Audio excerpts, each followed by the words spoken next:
Yamaha FZS সেই বাইকটাতে এখন problem হয়েছে। দেখুন চাকার কাছে পুরো সেটে গেছে মার্গারটা, আর ডবল স্টোন করা আছে। দেখুন চাকাতে 4টে আঙুল পুরো পেয়ে চাকাটা হাই হয়ে গেছে।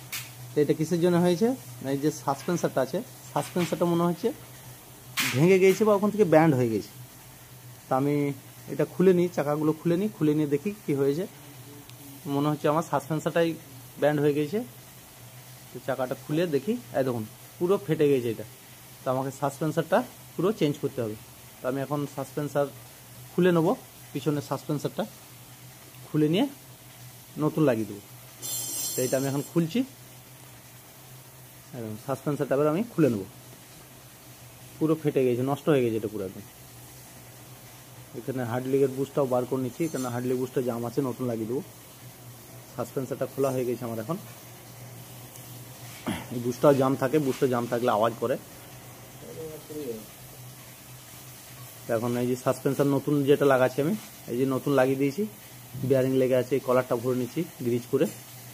এটা লাগানো হয়ে গেলে হার্ডলিকের বুস্টটা আমি লাগিয়ে নেব।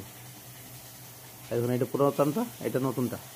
এই দেখুন পুরাতনটার কাছে রেখেছি আমি। এই দেখুন এই জায়গাটা পুরো ভেঙে বসে গেছে, এই দেখুন। তার জন্যই হার্ডলিকের চাকাটা উপর দিকে উঠে গিয়েছিল, আর উপর দিকে উঠে যাওয়ার জন্য হার্ডলিকটা ঠিকমতো কাজ করছিল না। এখন আমার কমপ্লিট ফিটিং হয়েছে সাসপেন্সার। দেখুন চাকাতে আর আমার একটা আঙুলও ঢুকছে না, আগে 4টে আঙুল পার হয়ে যাচ্ছিল, এখন একটা আঙুল আর ঢুকছে না। এই একটা রডও ঢুকছে না সরু। আর এখানে দেখুন যেটা সেম সেটে ছিল সেখানে 4 আঙুল গ্যাপ হয়ে গেছে। Thank you. আমার ভিডিও দেখে ভালো লাগলে লাইক শেয়ার কমেন্ট করে আমার পাশে থাকবেন।